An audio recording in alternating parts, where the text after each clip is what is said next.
Hello दोस्तों, आप सभी का स्वागत है आपके अपने YouTube channel SSC exam pro में।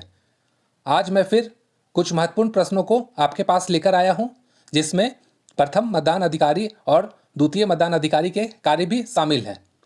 यह प्रश्नों की सीरीज का तीसरा पार्ट है। अगर आप पहला और दूसरा पार्ट देखना चाहते हैं तो डिस्क्रिप्शन में लिंक दिया हुआ है, वहां पर क्लिक करके जरूर देखिए। साथ ही साथ कमेंट करके प्रश्नों का उत्तर भी दीजिए, ताकि पता चले कि आपको कितना नॉलेज हो चुका है।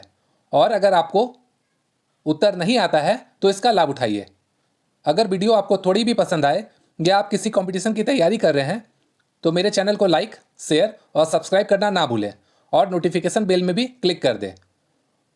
और जो मैं प्रश्न बोलूँगा अभी, अगर आपको उसका उत्तर आता है तो आप कमेंट भी करते चले जाइए। तो चलिए शुरू करते हैं आज का वीडियो। सभी मतदान अधिकारियों के जानने के लिए उपयोगी बातें या प्रश्न तथा उनके कार्य भाग 3। तो चलिए देखते हैं पहला प्रश्न। प्रथम मतदान अधिकारी, जिसे फर्स्ट पोलिंग ऑफिसर कहते हैं, उनके कौन कौन से कार्य होते हैं। फर्स्ट पोलिंग ऑफिसर का कार्य ज़्यादा नहीं होता है। चलिए देखते हैं कि करके इनका क्या कार्य है। तो इनका पहला कार्य रहेगा पुरुष एवं महिला मतदाता का लाइन अलग अलग लगवाकर, साथ ही दिव्यांग मतदाता को पहले प्राथमिकता देनी है, इसका वह ध्यान रखेगा। और उसके बाद उनका कार्य यह भी रहेगा कि जब वोटर वोट देने आएगा तो वह सबसे पहले फर्स्ट पोलिंग ऑफिसर के पास आएगा और फर्स्ट पोलिंग ऑफिसर उसके पास जो पहचान पत्र होगा उसका मिलान वह अपने चिन्हित प्रति के साथ करेगा, क्योंकि वह मतदाता सूची की चिन्हित प्रति का प्रभारी भी होता है। उसके बाद इनका कार्य यह रहेगा कि मतदाता सूची में पुरुष मतदाता के लिए लाल रंग से तिर्यक रेखा खींचना है। इसका मतलब है कि जो उसका फोटो दिया हुआ रहेगा, उसके पास जो चिन्हित प्रति होगी, यहाँ मान लीजिए फोटो उसका दिया हुआ है, तो अगर मेल होगा तो लाल रंग से ऐसे तिर्यक रेखा खींचनी है कि इससे पता चलेगा कि उस पुरुष ने वोट दे दिया है। और उसी तरह जब महिला मतदाता आएंगी तो इसी तरह तिर्यक रेखा खींचने के बाद उसके क्रमांक के पास उसको गोल का भी निशान लगाना है। और जब ट्रांसजेंडर आएगा तो तिर्यक रेखा खींचने के बाद गोल घेरा के साथ स्टार का भी मार्क उसको लगा देना है। उसके बाद उनका कार्य यह भी रहेगा कि फर्स्ट पोलिंग ऑफिसर जो वोटर होगा उसका क्रमांक संख्या को वो जोर से बोलेगा, ताकि जो द्वितीय मतदान अधिकारी है उसके क्रमांक को अच्छे से नोट कर सके। और इसे नोट करके इसका क्या काम है वो आगे हम लोग देखेंगे। जब हम लोग देखेंगे कि द्वितीय मतदान अधिकारी का क्या कार्य है, उस समय हम इसे देखेंगे। अगर आप प्रथम मतदान अधिकारी का कार्य को डिटेल में देखना चाहते हैं तो मेरे चैनल में देख सकते हैं, या मैं लिंक इसका डिस्क्रिप्शन में दे दूंगा, आप वहां भी जाके इससे चेक कर सकते हैं। तो चलिए देखते हैं दूसरा प्रश्न। दूसरा प्रश्न है वीवीपैट को ऑन करने की प्रक्रिया क्या है। तो पहले भी हमने बताया है आपको दोस्तों कि वीवीपैट को ऑन करने के लिए अलग से कोई स्विच नहीं होता है। जो कंट्रोल यूनिट होता है, जब उसको हम लोग वायरिंग करेंगे वीवीपैट के साथ, और उसके बाद जब कंट्रोल यूनिट को हम ऑन करेंगे तो ऑटोमेटिक वीवीपैट भी ऑन हो जाएगा। तो चलिए देखते हैं अब अगला प्रश्न। कंट्रोल यूनिट में जो क्लोज बटन होता है उसके पास कौन सा टैग लगाया जाता है। तो ये लगाया जाता है स्पेशल टैग। तो चलिए देखते हैं अब चौथा प्रश्न। Wallet unit control unit VVPAT को जोड़ने का सही क्रम क्या है। तो इसका सही क्रम है कि वॉलेट यूनिट के वायर को हम वीवीपैट से कनेक्ट करेंगे और वीवीपैट का जो वायर है वो हम लोग कंट्रोल यूनिट से कनेक्ट करेंगे, क्योंकि जो कंट्रोल यूनिट होता है उसमें अपना कोई तार नहीं होता है। तो चलिए देखते हैं अगला प्रश्न। अगला प्रश्न है बीएलओ द्वारा वितरित मतदान पर्ची का चुनाव में क्या उपयोग होता है। तो इसका उत्तर है इसका उपयोग मतदाताओं को मतदान देने के लिए आमंत्रित करने के लिए किया जाता है, लेकिन इससे मतदाता का पहचान स्थापित हम लोग नहीं कर सकते उससे। तो चलिए देखते हैं छठा प्रश्न क्या है। छठा प्रश्न है नोटा, बीयू, सीयू, वीवीपैट, ईवीएम का फुल फॉर्म क्या है। नोटा का है नन ऑफ द अबव, बीयू का है वॉलेट यूनिट, सीयू का है कंट्रोल यूनिट, वीवीपैट का है वोटर वेरिफिकेबल पेपर ऑडिट ट्रायल, और ईवीएम का है इलेक्ट्रॉनिक वोटिंग मशीन। चलिए देखते हैं अब सातवां प्रश्न। जो वोटर वोट कास्ट करने आएगा वो किस मतदान अधिकारी के पास सबसे पहले जाएगा। तो ये जाएगा प्रथम मतदान अधिकारी के पास, क्योंकि उसके पास चिन्हित प्रति होती है, उससे वह मिलान करेगा कि वो वोटर सही है कि नहीं है। चलिए देखते हैं अगला प्रश्न। मतदान केंद्र में फर्स्ट पोलिंग ऑफिसर किसका प्रभारी होता है। ये मैंने आपको पहले भी बताया है कि यह मतदाता सूची के चिन्हित प्रति का प्रभारी होता है। चलिए देखते हैं अगला प्रश्न। अगला प्रश्न है द्वितीय मतदान अधिकारी यानी सेकंड पोलिंग ऑफिसर का कार्य क्या क्या है।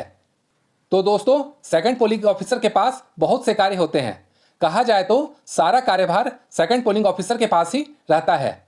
तो सबसे पहले इसका कार्य रहेगा कि द्वितीय मतदान पदाधिकारी जो है वो मतदाता रजिस्टर जो 17 का होता है उसका प्रभारी होता है और मतदान रजिस्टर का संधारण करना भी इसका मुख्य कार्य है। तो चलिए देखते हैं 17 का जो होता है वो रजिस्टर को कैसे भरा जाता है। अगर आप सेकंड पोलिंग ऑफिसर का कार्य डिटेल में देखना चाहते हैं तो इसके लिए मैंने एक डेडिकेटेड वीडियो बनाया है, आप मेरे चैनल में जाके देख सकते हैं और इसका लिंक भी मैं डिस्क्रिप्शन में दे दूंगा। तो चलिए देखते हैं 17 का को सेकंड पोलिंग ऑफिसर कैसे भरते हैं। तो जैसा कि मैंने आपको पहले भी बताया था कि जब वोटर वोट कास्ट करने आता है तो सबसे पहले फर्स्ट पोलिंग ऑफिसर के पास जाता है और जो फर्स्ट पोलिंग ऑफिसर होता है वो वोटर का क्रमांक जोर से बोलता है और जो सेकंड पोलिंग ऑफिसर है उसका क्रमांक को अच्छे से सुनता है और उसके बाद कहाँ पे भरता है वो हम लोग दिखाते हैं। यहाँ पे जो संख्या रहेगा 1 2 3 4 इस तरह से लिखा हुआ रहेगा और फर्स्ट पोलिंग ऑफिसर मान लीजिए उसने कहा कि 220 क्रमांक संख्या है तो यहाँ पे वो 220 भरा जाएगा। और उसके बाद सेकंड पोलिंग ऑफिसर क्या करेंगे कि यहाँ पे जो वोटर ने पहचान के लिए लाया है अपना आईडी प्रूफ उसके बारे में यहाँ लिखना होगा। अगर वो आधार लेके आया है तो यहाँ पे हमको लिखना होगा आधार और उसके बाद इसका जो 4 डिजिट होगा लास्ट का उसको लिखना है। मान लीजिए 4321 है तो 4321 हमको लिखना होगा।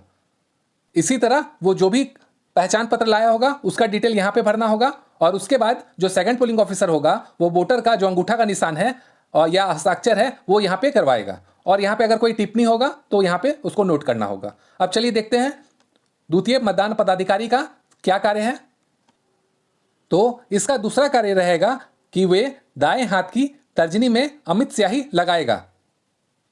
तो दाएं हाथ की जो तर्जनी होती है वो कहा जाता है अंगूठे के ठीक बाद वाली उंगली को, इसे तो वो यहाँ पे अमिट स्याही लगाएगा।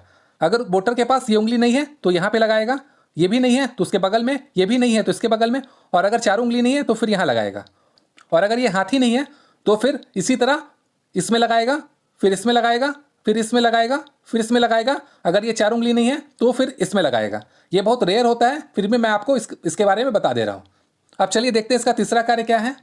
तो इसका तीसरा कार्य रहेगा कि जो वोटर स्लिप होता है वो जारी करना।